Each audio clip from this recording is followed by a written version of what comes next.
Hey, trail friends, we want to hear from you. UltraSignup is running a quick listener survey to help us keep making podcasts that you love. It only takes a few minutes, and your feedback really helps us shape what's next. You'll find the link in the show notes. Thanks for being part of our trail running community.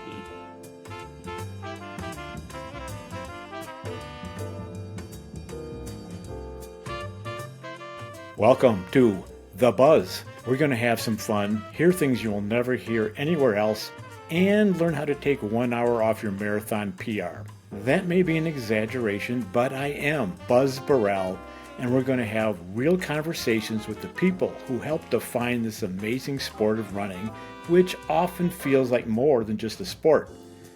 So send me your questions and comments to buzz@ultrasignup.com so we can do this together. This is a production of UltraSignup. Thank you for joining me. This episode is brought to you by Wahoo Kicker Run. Their sponsorship made this episode possible. Wahoo Kicker Run is a very high-end treadmill, a game changer for indoor training. It has run-free mode, so the belt automatically adjusts to your pace based on your position with no buttons or fuss. It's the closest thing to running outside without going outside. And you can train for running in the mountains because the automatic grade control mimics real-world terrain, shifting from a negative 3% decline to a steep 15% incline. In case you're wondering, I am a big proponent of treadmill training. I personally go to the gym once or twice a week in the winter and during inclement weather, and treadmills are great for tempo runs, for uphills, and they help improve your running form. So check out the Wahoo Kicker Run at wahoofitness.com.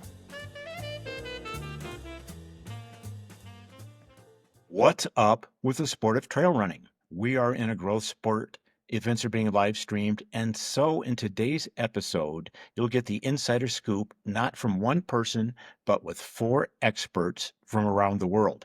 This is the second and final episode that was recorded at TrailCon, a trail running conference that took place prior to the Western States 100 in late June. This was so much fun because it was all recorded in person, face to face.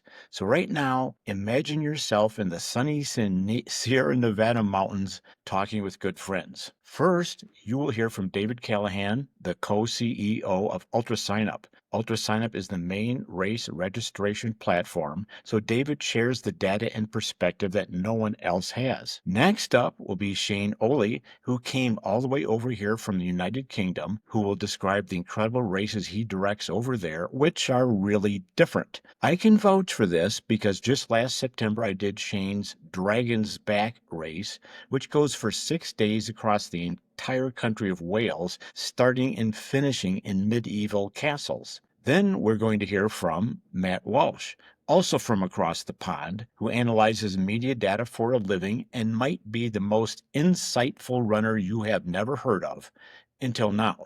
To wrap it up, you'll hear the friendly voice of Doug Mayer, who, by the way, was formerly a producer of the epic car talk show which ran for 35 years on NPR, and now is well known for living in Chamonix, where he writes books and articles, manages the company Run the Alps, and is our resident expert on the exciting Euro mountain running scene. That's 4 guests for the price of 1.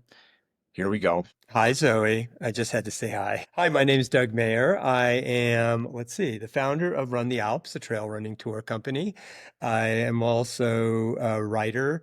I wrote a book about UTMB called The Race That Changed Running, the inside story of UTMB. And most recently, I have a book out, a graphic novel about Tour de Géant called The Last of the Giants. And I live in Chamonix, France, and I don't know, that's me. I have a great dog named Izzy also. We're here at TrailCon, and we're having fantastic conversations with some of the leaders in the sport who fill us in on what's happening in the world of trail running today. Some of the leaders and me. And so I've gotten Dougie up here, who's Mr. Euro. I mean, he does Run the Alps. He knows everything. He speaks fluent French, originally from New Hampshire. So, Doug, Right. welcome. Thanks for giving us a few moments of your time. Merci bien, c'est sympa, monsieur. Let's start right off with, here we are at TrailCon, and last weekend was Broken Arrow. Yeah. Broken Arrow Sky Race, which is intentionally modeled after the European style. Indeed. Right. And we just had lunch with Mike Foote. Yes. And that's the only other U.S. sky race, the rut up in Montana. Mm-hmm. So fill us in. Here you've done 100 races in the Alps, and now you've been to Broken Arrow. How Euro is it? Well, what do you think? Is this the real deal? Well, the real deal is over in Europe. I mean, that must be said, but there are a lot of wonderful, elements here at Broken Arrow, which I know, and Run the Alps is partnering now with the Rut, so I really look forward to checking that scene out too.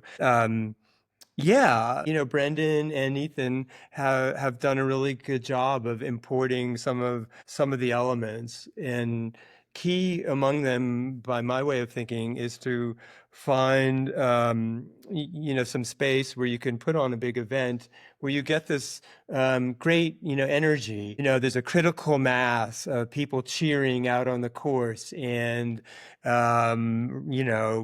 cheering in the runners, Seeing all your friends, and there's a vibe and an energy here which is wonderful, and you very much get that at the bigger European races. Yeah, very much so. Yeah. So we're here at Palisades Tahoe, which is a large corporate-owned development. Yes. It's essentially a ski area. Yeah. And they want summer business. Yeah. So they're happy to have thousands of people come here for this event. Yeah. And so instead of having like 165 people at Hard Rock or 369 at Western States 100, he can have a few thousand people here. Yeah. And they do these nice steep courses that are fairly exciting. Yeah. And you get enough people here to give it that critical mass. Yeah, it has a small village. It still kind of has, it's constructed here, of course, but a small, village feel. And they have the infrastructure and capacity to be able to easily handle 3,000, 4,000, 5,000 people, Right. like a little Alps village. It is like a Yes. little Alps village. The food's not as The food, c'est pas exactement le même,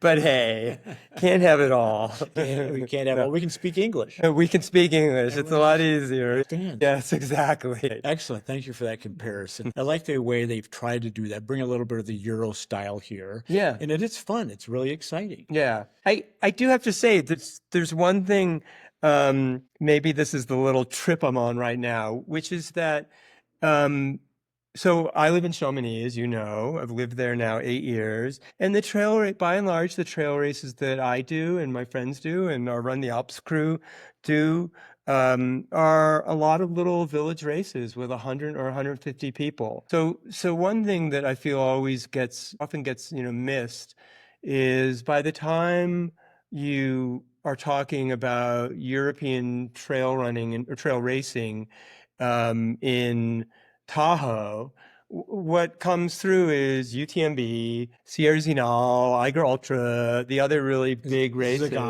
Zagama, of course, and these little village races, no one knows about. But that's really something that I feel like Alps trail racing has in common with the U.S. But the people here, understandably, don't really know about. That's a really good point. So if you're an average American runner, you're reading any media, it's like UTMB, that's all you ever hear about. Yeah, and rightfully so. It's the big show, right? It's huge. But what you're saying actually is that any weekend there's 3 to 4 mountain races. 3 to 4, 15 to 20. 15 to 20 races any weekend. Literally, I would say almost literally, every village in the Alps has its trail race. Wow. Up to a hut where afterwards you'll have lunch, raclette, walk back down the course. This is very, very typical. It sounds like the bar horn. The Barhorn is a 3,000-meter climb. It's the biggest climb you can do in the Alps and be on essentially a hiking trail.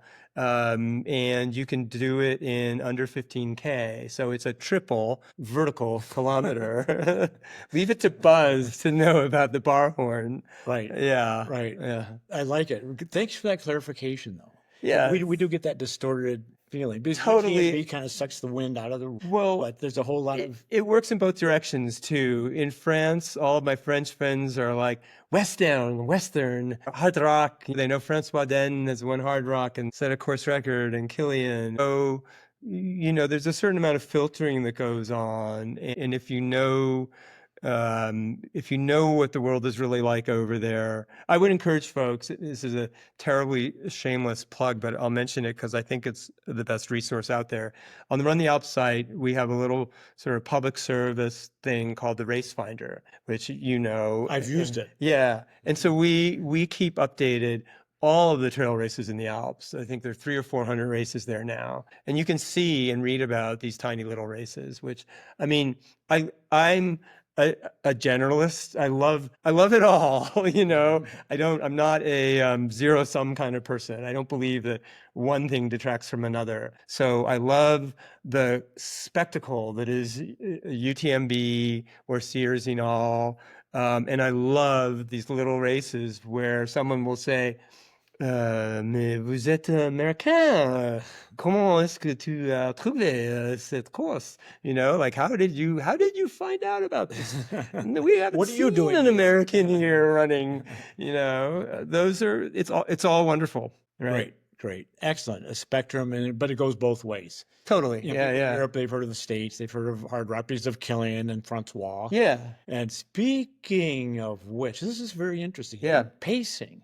I'm pacing somebody at Western States. Yeah, someone who is I would say kind of not a well-known name, but an important person, and that is the literal co-founder of the original Ultra Trail du Mont Blanc race around the Mont. Yeah, Poletti. And you're pacing him. I'm pacing him from Forest Hill to the finish. Yeah. Yeah. Can you keep up? Well, he's damn strong. He's done close to, if not more than 100 ultras at this point. Mm-hmm. Whatever people have their opinions about UTMB over the years, but one thing that is undeniable is his passion for ultras and for trail running. And so I'm looking forward to picking him up in Forest Hill in the evening. He just turned 70. It's the third time he's doing Western States. He loves Western States for the wonderful vibe and energy. The two races have become friends, Craig Thornley and Michelle, and there's this wonderful interwoven connection of people and heartfelt connection between those two races. Topher. Topher. I mean, you look no further than Topher, who was there at the sort first of one. discovered UTMB for the world, was there all the way through to the present day, and is now president of Western States. Right. Yeah. Right. We just saw Topher Gaylord. We just saw him an hour ago. Exactly. This is a really interesting point because UTMB has been controversial for some good reasons, some justification. They now over the years 50 races, which kind of a lot. They're taking up a lot of space in the sport. Yeah. Yet, don't ever forget that the original race and the people who started it were totally hardcore runners. You go into the UTMB office, into Maison UTMB in Chamonix, and they're still hardcore runners. And look, I mean, I wrote the UTMB book because I was curious, and everybody had a strong opinion and no one had the facts. And all you have to do is ask and you will get the story. I'm not like a genius journalist. You just asked questions. I'm just someone who asks questions, and a lot of people hadn't done that. which is a sad commentary of some other kind. But if you go into the UTMB office today, it's trail runners. You know, you go into the bathroom on the ground floor, and the shower. It's clear that people have been using the shower on their run into town. You know, and they change and they go upstairs and work. And so, you know, as much as you can say the company has grown and it's evolved and changed, I absolutely believe that at its core, there's this wonderful, you know, another great example is, you know, Fabrice Perrin, who's here now. Right. Fabrice is the director of sports and sustainability. Sports and I think is sustainability. the title. They have a director for the UTMB group Yeah. looking after sustainability issues. And he's running Western States, you know, like, so there's plenty of passion there. Right. Yeah. Okay. It's legit. Anyway. Let's just be clear on that. Yeah. Well, thank you. This is a very good perspective. So it's My pleasure. runthealps.com runthealps.com. and the Race Finder. And then the Race Finder also at runthealps.com. And Run the Alps, of course, does group trips or self-guided trips Yes. under your itinerary. Yeah. We have set up some self-guided trips for you over the years. Yeah. Yeah, we have 30 or so guided trips this season. We just launched trips into Provence Oh, in the spring and the fall, which is a really, really nice area to run. More low key and really good food. excellent. Yeah. Notice we've said really good food a few times here. Yeah, that's 10 key. minutes. Could have said it a few more. I say, like, the real reason I trail run in the Alps is so I can burn 10,000 calories, so I can have the really good tarte myrtille and great desserts and all that stuff. Doug, you know everybody. I'm happy to know you. Thank you for your work. I'm happy to know you too. Thank you for the time here, and thanks for all you've done over the years. I'll see you in Chamonix in 4 weeks. Super. On quatre semaines à Chamonix. Merci. Thank you. So hello, I'm Matt Walsh. I write for TrailMix, which is a newsletter on the business and media of trail running. Matt, welcome to California. Welcome to TrailCon. Well, thank you very much.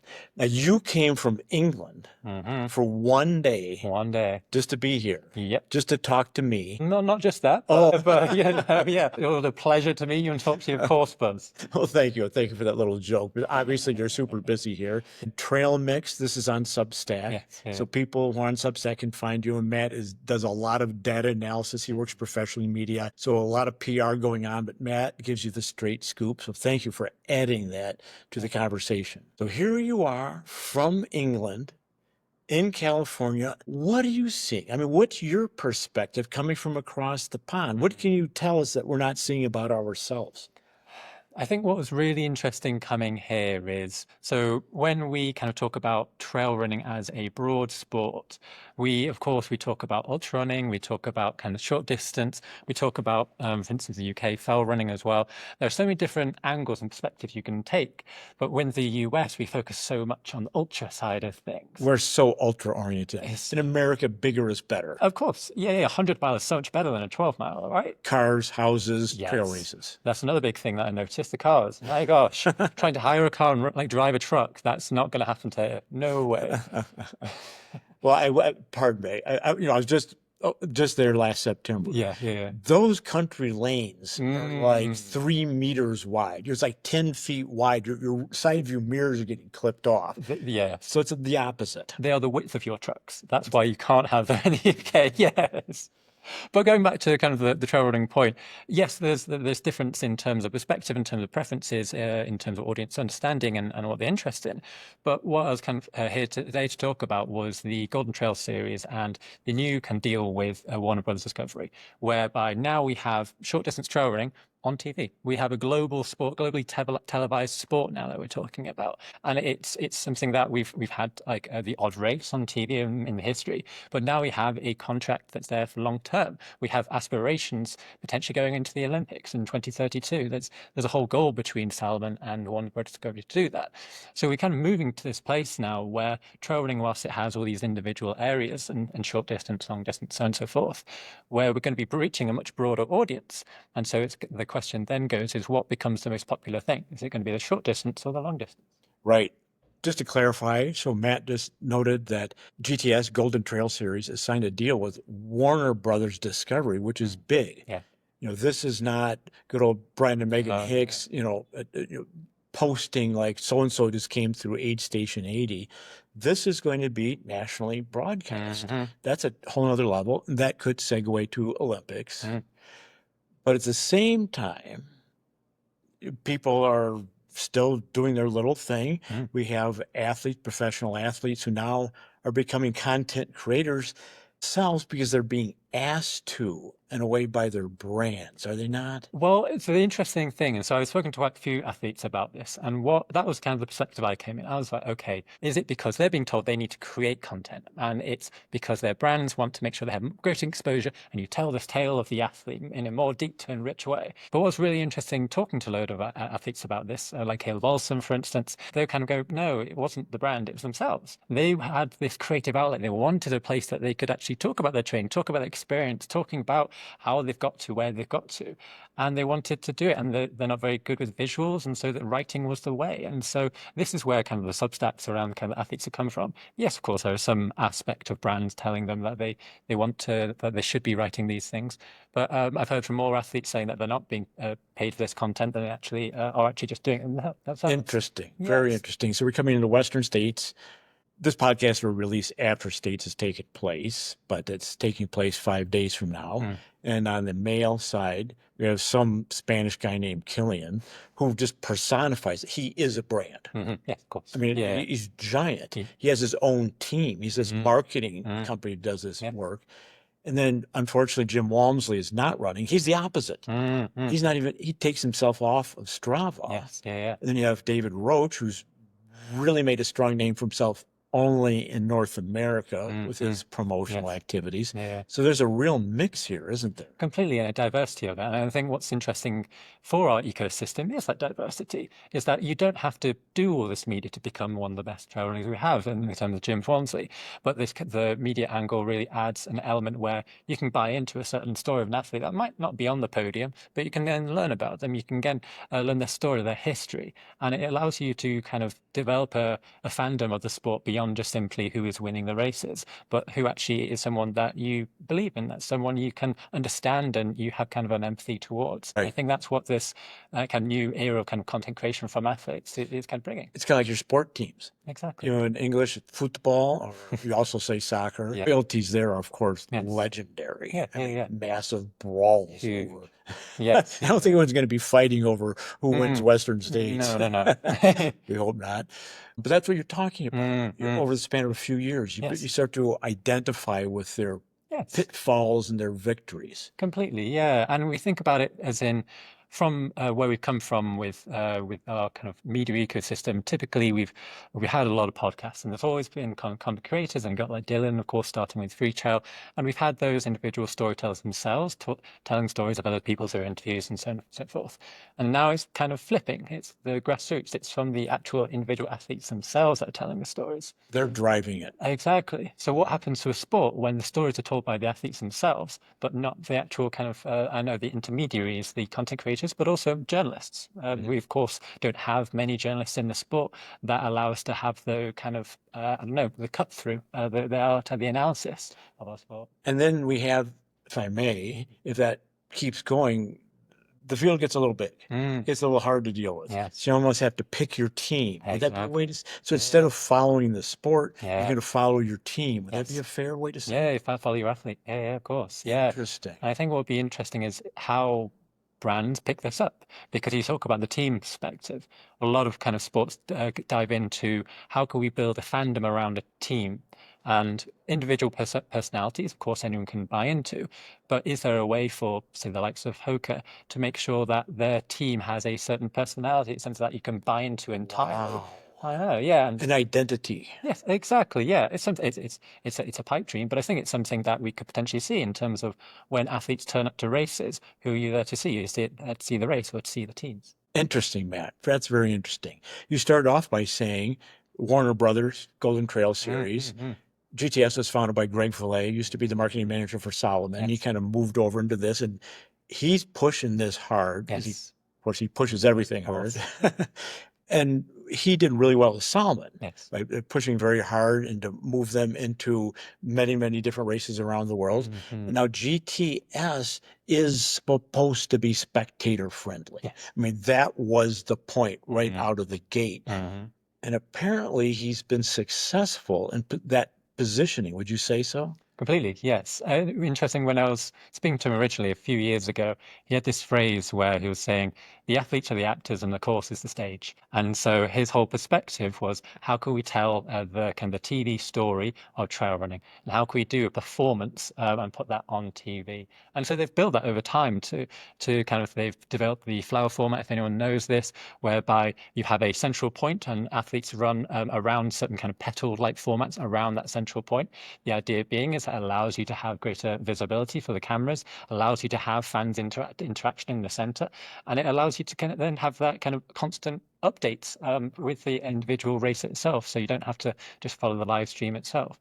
So it's interesting how you can get from a perspective of we need to make something that's very built for TV, but it eventually changes the actual format of the sport itself. Good point. Good point. It's not, it actually is a feedback loop is happening. Exactly. So they've changed the sport to fit the media. Exactly. Okay. But then, of course, with controversy, because then if you're changing the sport, are you losing its essence? Are you losing the reason people get into trail running in its first place? Right. Well, most people don't want to do the so-called flower course. Exactly. They don't want to do laps. They Yeah. want to go off into the underbrush. You want to explore. Yeah, exactly. You want to go distance in these places that are extraordinary.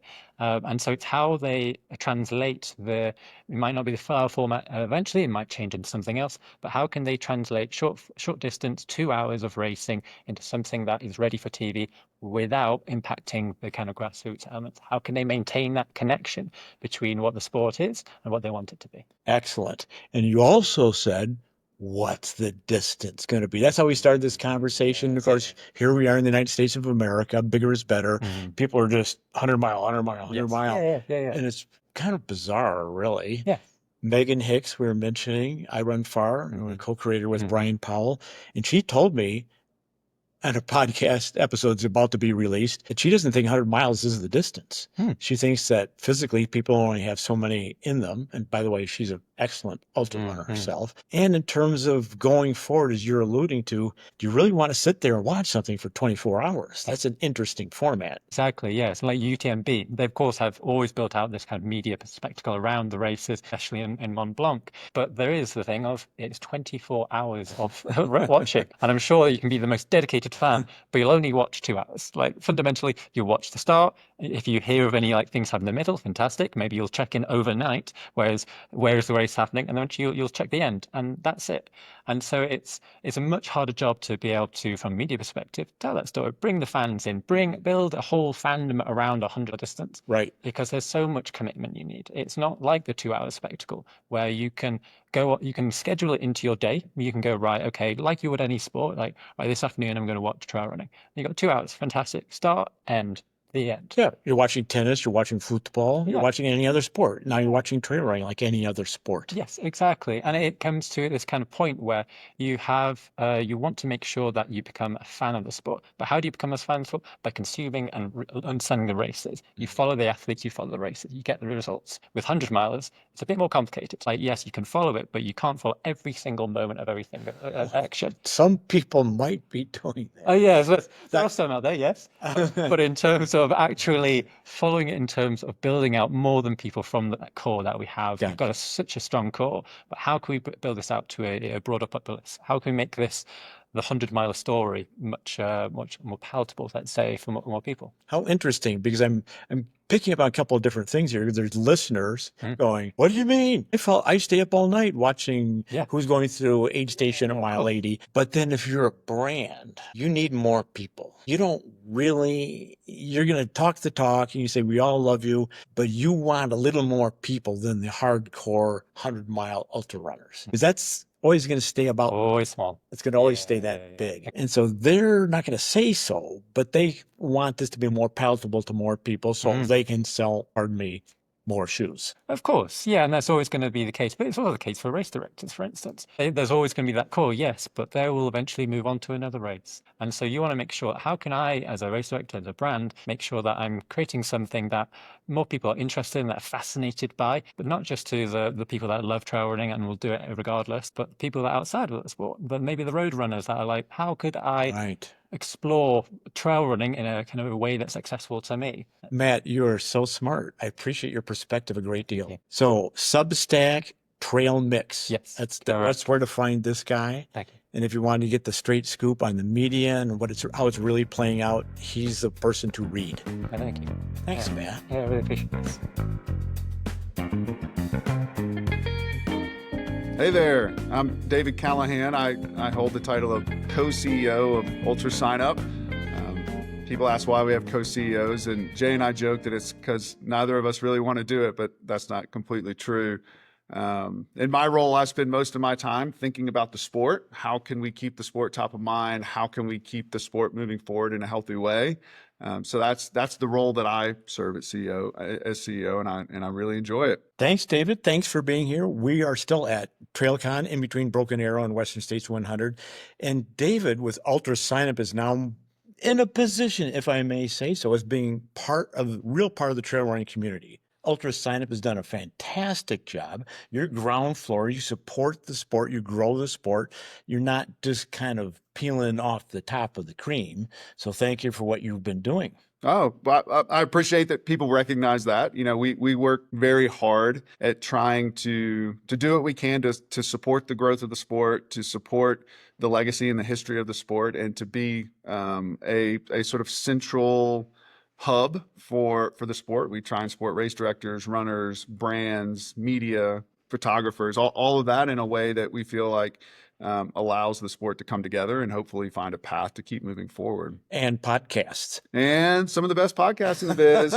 Yeah. Good. Thanks for saying that. I think so too. Hopefully a few other people think that as well. David, what are you seeing? What's new? What's cool? People come here from all over the world. We were just talking to someone who's been manufacturing in Vietnam a few minutes ago. What are you seeing that's really moving you here at TrailCon? Yeah. I've been calling this Tahoe Trail Week now. I'm trying to get that to catch on. You know, historically, just a few years ago, you'd come out for Broken Arrow. That would be a big spectacle and have a lot of excitement around it. And then Monday, Tuesday, Wednesday, you'd sit in this village with 6 other people sort of waiting for the Western State crowd to roll in Thursday. And now, because of the success of TrailCon, the weeks have been stitched together, and we legitimately have a Tahoe Trail Week that kicks off the summer of racing in our sport. For a long time, the sport has looked to Chamonix with a little bit of jealousy and a little bit of envy as to why the sport is able to come together like that in Chamonix. And now, with the help of Western States and Brendan and Dylan and Doug, that's all been brought together here in Tahoe, and it's just really exciting. And as you mentioned, you're seeing people from Vietnam come here with products. It's because they want to see what's happening here. They want to experience it. They're curious. They're excited. It's bringing a lot of energy. So that makes me very excited. The sport has not had a central magnet in the sport that's brought everyone together quite like what's happening now here in Tahoe during this week. Like your reference to UTMB, which is the big circus. I mean, it's unreal. You fly into the Geneva airport, there's Hoka banners at the international airport. It's next level. And here we have a good time. I mean, States is well respected, Hard Rock's well respected, but and there's outdoor retailer, of course, but the community, you know, from the ground up, from the runners, the participants, the media, the brands never really came together. Here we are at Tahoe Trail Week. I like it. Good. Yeah. Let's see if we can catch on. Yeah. I mean, trail running has always had a place at those events. It's always had a place at TRE. It's always had a place at outdoor retailer, but it's always been sort of a second class presence at those events that wasn't the main driver of those events. And so it's exciting to see something that is for trail, exclusively for trail. It's not that other brands and other companies aren't going to come and attend, but this is really a trail event this whole week, and that's really exciting for the sport. I like it. Let's talk about trail running growth. And people are talking about that a little bit. I think it's a very interesting topic because in a certain sense, I don't care. Probably most of our listeners, do you care if trail running grows? You care about your experience, as long as your experience is good and we have a good community. But at the same time, it is growing. And what does that look like? I mean, is there an either or here, or is there winners or losers? How are you seeing that? Yeah, so the sport is obviously having a moment, right? It's growing, it's flexing, it's changing, which is difficult for some people. It's everyone came into the sport at some point in time, right? Everyone walked through the door of trail running at some point in time, and that was the perfect time. Yeah, for them, yeah, it's their moment, right? And we all are, whether we want to admit it or not, we are self-focused, which is okay. But there was a sport that existed before you, Buzz, before me when I came to the sport, and before everyone else that came to the sport. And we fall in love with the moment that we came to the sport, and part of us never wants that moment to change. And so as the sport changes and evolves and flexes and moves, it can sometimes feel like the sport is getting away from us and getting away from where we came into the sport. That's just the nature of it.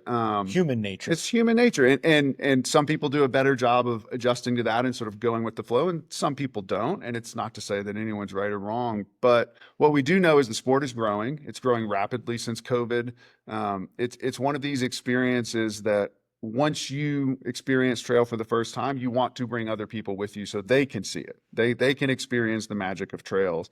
And when you have something like that, growth is going to be a byproduct of that type of experience. So I don't think that growth is going to stop. I don't think there is a path where we just sort of shut it down and everyone sort of lives in the world of trail that exists in 2025. It's going to keep going. And in reality, you need growth for an industry to survive. There's more and more people coming to the industry, trying to make a living in the industry. And if there is not a path for growth, then the opposite of growth is contraction, which is a very painful thing for any industry to go through. We're going to lose friends. We're going to lose businesses. We're going to lose parts of our communities. We need to encourage growth. We need to have a path for growth. We need it to be healthy growth. We don't want to grow 50, 60, 70% per year as an industry. But we do need to cultivate and encourage growth because it's important for the long-term success of the sport. Some of the other conversations you've heard on this very episode have been distances. I've talked to some people coming from Europe and going, wow, the United States is really focused on the 100-mile distance.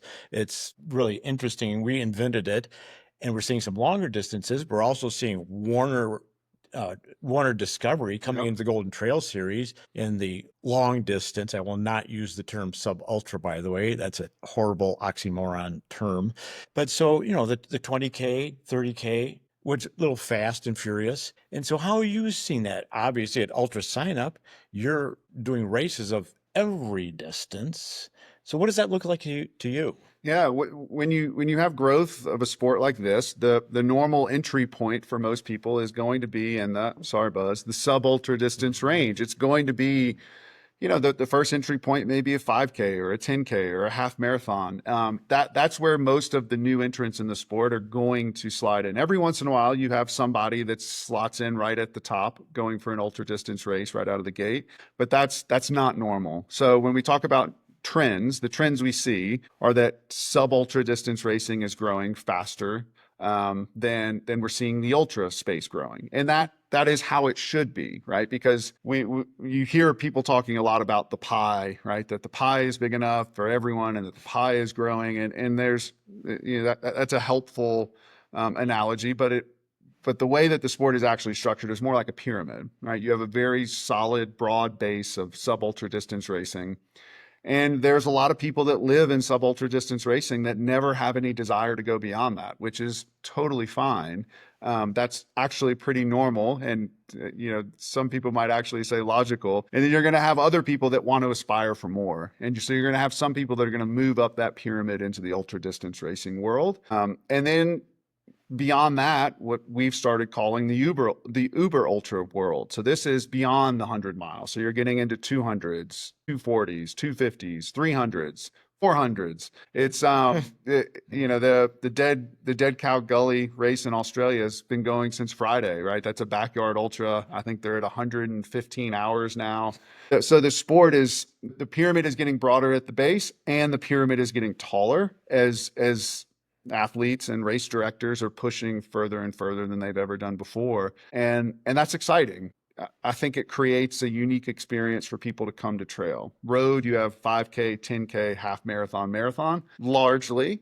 And really beyond that, you just choose the city streets to put it on. Where here at trail, anybody can come up with any format, any structure, any distance, any time, and see if the community responds to it. Sometimes the community doesn't. A lot of times those race directors are able to find their own sub-community that's interested in that type of event. And there's really endless options for anyone to come to the sport and find an event that speaks to them, which is, I think, a really exciting differentiation between us and almost any other sport you see in the world. Any other sport. That's interesting because the pie has a certain sense of finite. There's only so many pieces of the pie available, but your pyramid analogy, that's a better geometry because it's infinite. There's no either or. No one's going to get left off. Everyone can find a place. Yeah, we're the one of the biggest challenges that we face in this space, and this is something that UltraSignup tries to deal with all the time, is how do we help people discover these races, right? If there are infinite choices and there's different, there's all these different categories of distances, how do we help them find that? Because that's really the key, is that people have to find their community in the sport, and that's going to growth for growth's sake is not the goal. We want growth with retention, right? We want people to come to this sport, fall in love with this sport, and stay. And then we want them to bring their friends along as well. And one of the key elements for that is to help people find their community within the sport. And that means helping them find the experience that speaks to them most authentically. And it's a challenge because we don't have only 4 distances that we have to manage. We've got to manage hundreds of different types of races and connect those people to those races. But it's an exciting challenge that we enjoy working on every day. Excellent. Well, thank you for supporting the sport. I mean, your compassion, your empathy, and your understanding is very, very notable. And I think UltraSignup has done a really good job becoming a core member of the sport and supporting it on a grassroots level. Well, I appreciate you saying that. I'll take this moment to thank you for all you've done for the sport. Thank you for going out on a limb with UltraSignup and being one of our first podcast hosts as we sort of experimented with what this could look like. And thank you for being an authentic voice in the space that helps not only bring forward the history, but remain excited about the future. That's not something that we always see, but it's something that we are truly appreciative of, that we have the opportunity to work with you at UltraSignup and continue to support the things that interest you. There you go. Greetings again and goodbye from Tahoe Trail Week. Maybe we'll see you here next year. Thank you, Buzz. Thanks, David.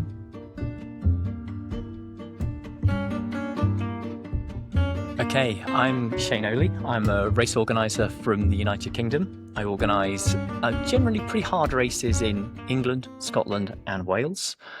I think the dirty secret to the races I like to produce are the races that I would want to do myself. And I like things that are hard. I like things that have uncertainty and jeopardy and adventure.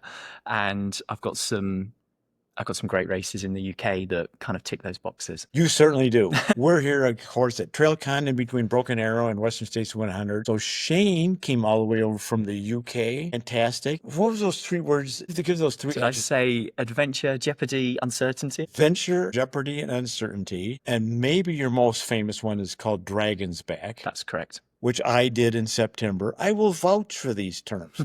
It was quite difficult. So let's set the stage here between the UK and what Shane's doing and what we've tend to experience here in North America, which is we tend to go long. It's like the number. We invented the 100-mile trail race, and then we went to Candace Burt, a friend of mine, went to 200 miles. Now there's 300-mile races, and it's mainly around that number, the distance. Well, your events aren't really around the number. So I think Dragon's Back race, such a multifaceted challenge for the runners. Okay, it's long. It is 380 kilometers, but it's a stage race. So that's over 6 days, but it's the ascent. It's got 17,000 meters. What's that? 50,000 feet of climb. 50,000 feet, it's a lot. But the terrain is so challenging. Unless you have been to the UK or maybe the extremes of the backcountry in North America, it's hard to describe how rough and difficult the terrain is for the participants. And it's self-navigated. Right. Key factor, self-navigated. So, and it is the first day, Snowdon. Yeah. So the first day is the hardest day. Right. And Snowdon, there's no trail. Well, it's interesting you say there's no trail. To me, with a background of running in the British mountains, I'm like, oh, there's a great trail up there. It's like, it's obvious. But that's the wonderful difference in international trail running. And that's why I'm really enjoying being in America at the moment and talking to runners, mostly from North America, about their experience. And you get that richness of the sport. Right. The variety, right, Yeah. is good. I mean, to say something's better than another, no, it doesn't make any sense. But it is nice to contrast and give people some options and open some doors for our listeners. Yes. Because UltraSignup, the leading race registration website by far for trail running, is probably going to list your events. Yeah, we hope so. It's not quite a done deal, but we've agreed the principles that we would like to get our UK races listed on UltraSignup. I think it would help us reach the US market. We have really very few US runners that come at the moment. It's just the most adventurous that make that journey. There was 4 of us last time in September, wasn't there? There was. I mean, what was, I think, truly remarkable for me was Max King coming over. And crushed it. He won. And the Brits, they have this obsession with recceing, practicing the route and learning the route.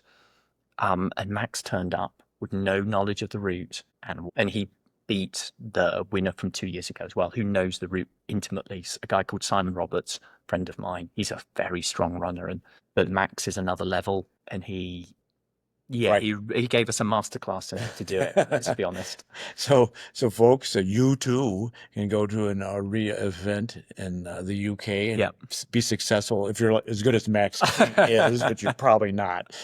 But very good call out, because of course Max does adventure races. Yes. And that's the key. So Shane said something a few minutes ago. Look, we got to pull this apart because it's very different. That's why I entered.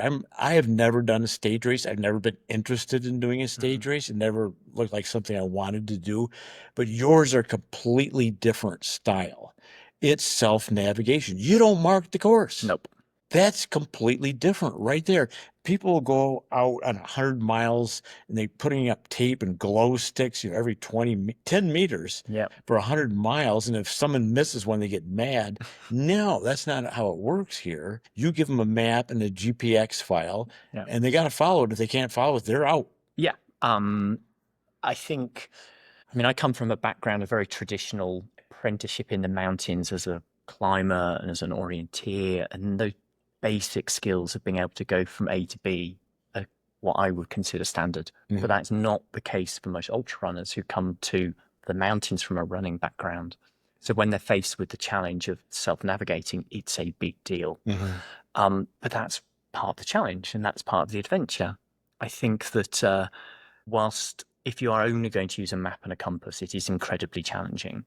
But the reality is we have modern technology. The vast majority of runners we give people the GPX of the recommended route, which follows the easiest line, and you follow your watch or you use your phone, and you don't need to be a kind of navigational ninja to complete the route. It's not orienteering. It's not orienteering at all, and you can use technology to ease the passage for you. Right. That said, if you are very competent with a map and a compass, you will have an advantage. There's no doubt about it.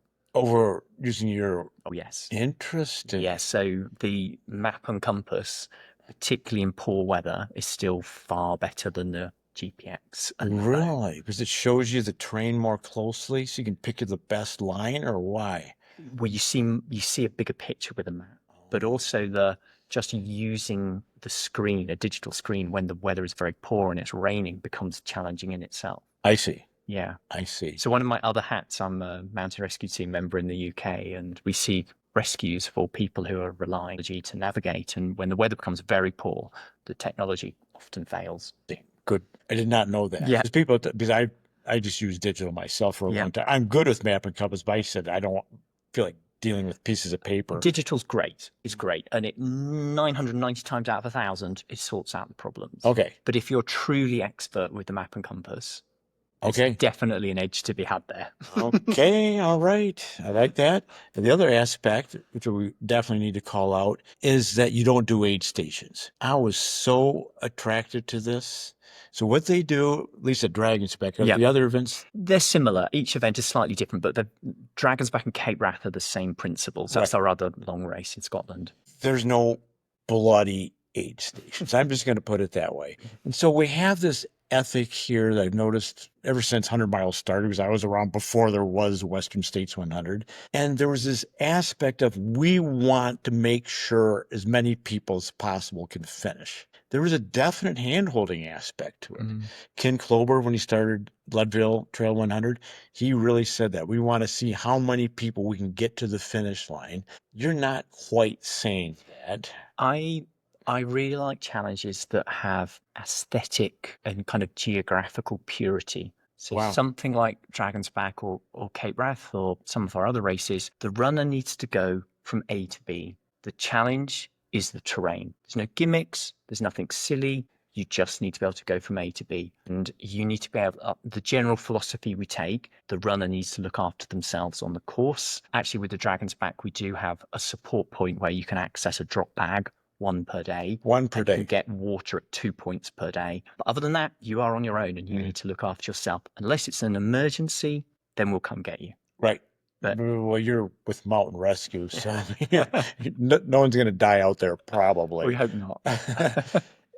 But just to pull this one apart a little bit, I think most people listening to this podcast have a certain environmental sensitivity, a certain ethic. And so you go to a 100-mile trail race, and there's hundreds of cars driving all over the bloody place. An event like Hard Rock, they're driving over 100 miles, easy. They're going up jeep roads to support their runners at UTMB World Finals, Chamonix Mont Blanc. My gosh, they're driving all over the place to support their runners. No support. No support at one of Shane's events. I said, I want to do this. This sounds really good. No one can come out there. It's you. Not only is there no pacer, but there's no one can come to even the aid stations that support you. I really appreciate that. So much less car involvement. The runners are out there by themselves making do. And I think that was kind of the original ethic decades ago. Maybe. You're probably more expert than me on that. I guess what I'm trying to create is very pure challenges for the runner. Okay. You go from A to B, you've got to go through the train, got to look after yourself. There's limited aid stations. I mean, we provide some water in key places. There's certainly no support. You need to be self-reliant. This all builds into this narrative I mentioned earlier, which is adventure. You only have adventure when you have uncertainty in the outcome. And sometimes that uncertainty comes from the sheer physical demands of the course. Sometimes the challenge of self-navigating. Sometimes there's genuine risk. You've gone across Crib Goch. You know what that train is like. You don't have many races that will choose to take a route like that. And when you combine all of that, and you combine it over 6 days and you're running the length of the country, wow, you suddenly have a real challenge. Right. I like this adventure and challenge. It's a different style. Yeah. Here we are. This podcast will release after Western States 100 is long completed. But Carl Meltzer cryptically calls it the track meet. It's not that. I mean, it's 100 miles. It's hot, et cetera, but it's gotten to the point where a few people can run the whole thing. It's all about the time. It's an all-out race. Just happens to be extremely long. But what Shane is talking about here is a little more than the time. It's a little more than the pace. It's a little more than 500 calories per hour. It's an adventure. There's a risk and there's a commitment. And there is a skill set involved. This is the big thing. That's why Max did well. Yeah. There's a skill set besides cardiovascular fitness. Yeah, absolutely. What we see as our most predictable finisher is not the fastest people because they get injured and they over exert themselves. It's not the slowest people because they always struggle with the cutoffs, and there are cutoffs. Our classic finisher is an experienced mid-packer who comes to the event well prepared, determined, organized, focused. Those are the people who finish the event. Okay. All right. I like that.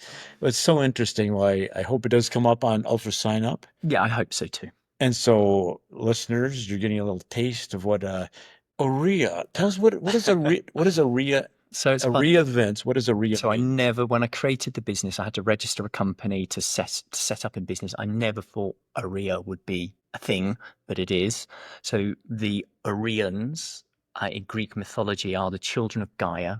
And when the ancient Greeks traveled through the mountains, they would pray to the Areans for safe passage to keep them safe. So I thought if I'm organizing these very challenging events, I want to keep my participants safe so they can pray to us for safe passage. Wow.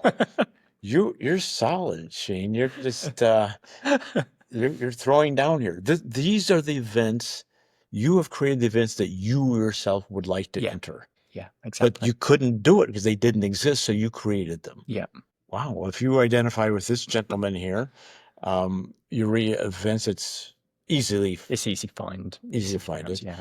And I will also note that there's a lot of mandatory gear. So anyone entering this who doesn't live in the UK will have to deal with a little bit of logistics. It's not too bad. I think the key thing so as a race organizer, I have quite a high threshold for poor weather and challenging conditions. And I want to be really confident when it's pissing with rain and it's windy and the visibility is poor and I start my race and I know that not everyone will handle that, but I don't want to organize an event for the lowest common denominator. So I need to know when I choose to, I guess, take a commercial risk and start an event in marginal weather, that for the runners that can't hack it, they will basically, to be frank, not die on the mountain because they have a waterproof jacket and they have a survival bag, right, carrying a GPS tracker and all of those things. Mm-hmm. The fundamental philosophy to this approach is don't organize for the lowest common denominator. And if you have a race where, let's say, the other extreme, there's no mandatory kit and you get the first hint of poor weather, you're faced with cancelling. It's actually quite common in Europe and certainly in the UK to have quite specific mandatory kits. It's normal. You're right. This is a very interesting point. For example, in the long events in the United States, pacing is this big thing. There's no pacing in Europe. I don't think there's any such thing. As in having like crew running with you. Yeah. Yeah. So no, it's really unusual. Really? But I'm actually toying with the idea of creating a race absolutely built around crewing. And I think there's an interesting opportunity in Europe to create a long race that's designed from the get-go to facilitate crewing. Just to make it a group effort. So you can have, you come to do the race as, individual A, but you can come with 5 mates who are going to crew you round the route. Okay. I've probably given away a good idea to 1,000 other organisers. But who else is going to do it but you? Well, reciprocally speaking, as you said, you go over there and there's mandatory gear. I did, what was it called? Matterhorn Ultrax Extreme. Part of the mandatory gear was crampons. You don't see that. I did the Cormier Double VK. Part of the mandatory gear was a helmet. Yep. A climbing helmet had to be worn. Yep. No, Hard Rock has no mandatory gear. You're going up to 14,000 feet. I think that speaks to me more the cultural differences in racing between North America and Europe, but also generally speaking, the predictability of the weather. One of the certainly defining characteristics of the UK is how fast the weather changes. And you don't have these long periods of stable weather. And often, I would say typically for us, we're organising a race on a day where you could have all 4 seasons of weather. So the runners need to be ready for that. And you called it a high threshold, which interpret that means Shane is not going to cancel the race because of bad weather. So you better bring your mandatory gear. Yeah, well, we have a really simple rule. You don't have the mandatory kit. You don't start. That's the punishment. Right. You just don't start. And you don't start each day because it's inspected every day. Yeah, it is. So don't try to cheat that one. No. It's not going to work. Excellent. So you've only been here for a day or two, but what other observations about the North American scene might you make or that you're making here at TrailCon? So I love the energy of Americans. And I think particularly compared to the Brits, You're a little more reserved, would you say? yeah, we are probably as a nation, we're a little bit more reserved. I love the fact that at TrailCon, I'm here on my own, and I will just look at a group of people and think they look interesting, and maybe it's me, but I walk over and I introduce myself, and you get a warm welcome. You get a really friendly, American welcome, and that's lovely. Excellent, Really Shane. value that. Well, excellent, everyone listening to this, right? That he's talking about you, Yeah. community, and we pride ourselves, I think, on being friendly and open and welcoming. It's a big tent. Yeah. Well, thanks for saying that. I appreciate hearing that. Well, it's true. Okay. We should also know that Shane is an amazingly good ultra runner yourself, and you did Dragon's Back solo, 330K, is it? 380 kilometers, and you tried to go nonstop. I wasn't solo, so I had friends supporting me. Ah. But I essentially, what had happened in the early days of Dragon's Back, I was watching my friends who I raced with or against win and lose that race. And you can't help but think, how would I have measured up? I've been racing this week. How would I have done? And I long harbored this desire to test myself on my own race, which is not surprised because I conceived of the thing as something I would want to do. Wise friends said to me, you know what? If you enter your own race, even if you hand over the management to your staff and your team, you'll never have the experience you want. You will always be the owner of the event. People will always treat you differently. And I think that was good advice. And so the seed was sown that how do I experience the Dragon's Back? And with a very tight group of friends, like 3 friends, I started sharing this idea of running it nonstop as kind of my way of honoring the effort of all the participants. I kind of wanted to celebrate their experiences. And you come up with these kind of improbable ideas. And it was like, I'll do it next year and I'll start some training. And the training went well and the months ticked by. And I was out wrecking on the course regularly with this group of friends. And suddenly I was 2 months away from this date I'd set in my mind. And I'm like, the training has gone well. I am fit. I'm running out of excuses. I'm going to have to do this. And I pressed that button and I emailed 32 mates and I said, could you help crew me on this? And I had a torturous sufferfest experience physically. I did not go to plan, but again, that is ultra for you. But I had the most glorious experience with my friends that is totally priceless. I mean, I find it difficult to put into words how good the experience was to be so destroyed and so in the hands of your friends. Wow. Who were looking after you. Wow. And were sharing that goal. And, we got ourselves to the finish and I was a lot slower than I thought I would be, but it had never been done. And it's pretty cool to run the whole length of Wales, whole length of a country in one continuous effort. Yeah, it is. Ryan, I need to comment on this. Certainly Google this, Urea events and Dragon's Back. Yeah. I will note it starts in a castle. Yeah, finishes in a castle. And I'm not talking about a Walt Disney castle. This is like 15th century, isn't it? Yeah, maybe 10th century. I mean, it's as old as the hills. You can't tell how old this castle is, and is that like the Welsh National Choir? I mean, instead of like you go to the continent, and there's like an Italian guy in the blow up tent on 3 cups of espresso, just kind of yelling into the microphone. Well, this was a choir and a piano. Yeah, in a castle. Pre-dawn. So this is style. This was a completely different style. It was really relaxed and really serene, and it was reverential, I would say. It is a wonderful moment in Conway Castle, pre-dawn, everyone with their head torches on, the Welsh male voice choir singing. I mean, it is it's an electric feeling, and what a contrast, 2 hours later, you're out on the Llanelli, the first set of mountains, dealing with, the reality of what's in front of you. And day one is the hardest bit of Dragon's Back. It is really hard. Mm-hmm. And, every year we have a small number of runners who don't even make the first cutoff on day one. They don't make the first cutoff. And I heard someone quoted to me, they said they didn't make it through day one. They did UTMB and said that was a park run compared with this. Yeah. So congratulations, Shane. Yep, you're not denying that. No, it's probably true. But just to be clear, the support is outstanding. The volunteers are incredible. The atmosphere is really friendly and supportive. Yeah. And go there prepared to be self-sufficient with a pretty decent skill set. Yeah. And not a lot of hand-holding. I mean, it's really nice people. It's very safe. You will be rescued in all likelihood. Yeah. You're required to carry the tracker, but it's a little different. There's not a little glow stick every 10 meters. No, there's not. And that's great. I mean, I love that. I really love it. Well, Shane, thanks for Pleasure. Thank coming you. to California. Hey, wait a minute. It's sunny California. Yeah. It rained every day. It rained 6 straight days when I was there. Well, I'm enjoying the sun, let's say.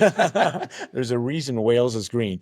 But we should note for everyone listening that the year before was very hot and dry. So my experience was not necessarily common. It's classic British mountain weather. You can get anything. It's different every year. Okay. Excellent.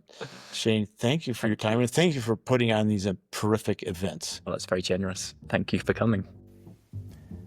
Thank you for joining me. I feel like I'm with all my friends. This is Buzz Burrell, and I'll be back 2 weeks from today, delivering more thoughts you've probably never heard before. This podcast is a production of UltraSignup and releases every other Tuesday, alternating with The Trailhead with Zoe Rome and Brendan Leonard.